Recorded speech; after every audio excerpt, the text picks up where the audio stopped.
पक्की भर्ती होती थी, पक्की फौजी भर्ती। आजकल को कार्ड में भी लिखवाने लग गए कि फौजी पक्का।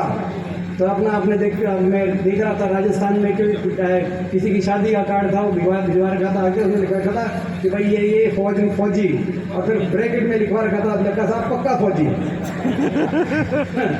तो मगर हरियाणा प्रदेश में 5,000 की पक्की भर्ती होती थी हर साल।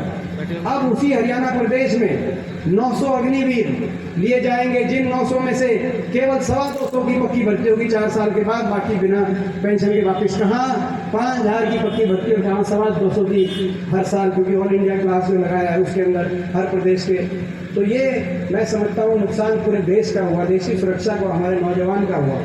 तो भाई किसान को सड़क पर बिठा दिया, नौजवान को सड़क पर बिठा दिया, महिलाओं को, आंगनवाड़ी आशा वर्कर्स को सड़क पर बिठा दिया, गरीब आदमी को सड़क पर बिठा दिया। महंगाई, इतनी महंगाई, गरीब आदमी सड़क पर आ गए, इतनी महंगाई। और तो और स्कूल के बच्चों को भी नहीं छोड़ा भाई, स्कूल के बच्चों को भी सड़क पे बैठने पे मजबूर कर दिया। मैं देखा लगातार एक स्कूल को पहले तो अपग्रेड कराने के लिए बैठना पड़ा खट्टर सरकार पार्ट 1 में।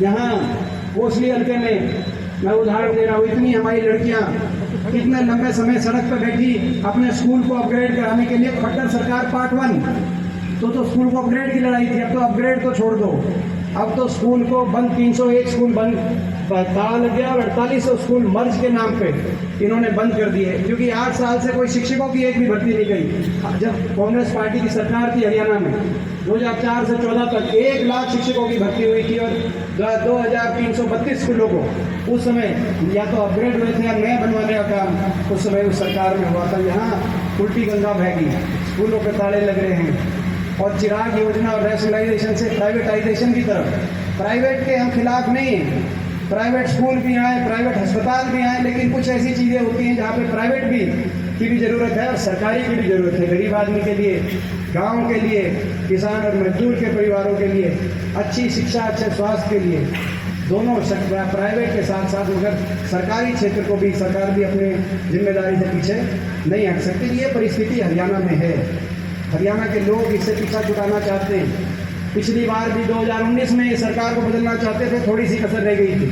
75 पार का नारा था, 75 पार का नारा था, मगर उन लोगों को देर में समझ में आई कि लोग इतने दुखी थे कि 75 पार छोड़ो, कितने पे अटक गए थे, 40 पे अटक गए थे कि नहीं अटक गए थे बीजेपी वाले, 40 से पार नहीं सुई बैठी, पूरी मेजॉरिटी नहीं मिली। जब पूरी मेजॉरिटी नहीं मिली तो जेजेपी नामक एक पार्टी जिसने बीजेपी खिलाफ वोट ली, कहा कि जमुना पार, बीजेपी को पहुंचा दो जमुना पार, बीजेपी की सरकार को पहुंचा दो जमुना पार। बीजेपी को खट्टर साहब को मेजॉरिटी नहीं मिली तो जेजेपी वालों से बात करी और जेजेपी वालों ने जमुना पार से, बीजेपी जो लोगों ने तो कर दी थी जमुना पार, लोगों ने मेजॉरिटी नहीं दी, लोगों ने जमुना पार कर दी थी।